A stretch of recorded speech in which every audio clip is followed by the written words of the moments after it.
श्री गोपाळ कृष्ण भगवान की जय। लीला नंबर 156। आपदेव भटास प्रल्हाद विद्या नाकारणे। नागझरी नदीवर आपदेव भट कपडे धुण्यासाठी गेले होते। कपडे धुतल्यानंतर एका लेण्यात गेले, कपडे वाळत घातले आणि बसले। तेवढ्यात एक पुरुष आला। तो त्यांच्यावर तलवारीने वारंवार वार करू लागला, पण तलवार पाण्यातून जशी निघून जाते तशी शरीरातून निघून जात होती। जसे जसे वार होत तसे त्यांना सुखच वाटत होते। असा त्यांना उशीर झाला। मग त्यांना सर्वज्ञांनी विचारले, उशीर का लागला भाग्यया?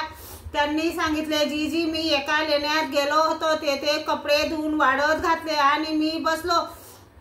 तेवढ्यात तेथे एक पुरुष आला व तलवारीने माझ्यावर वार करू लागला। जसा जसा तो वार करायचा तसे तसे मला सुख वाटत होते।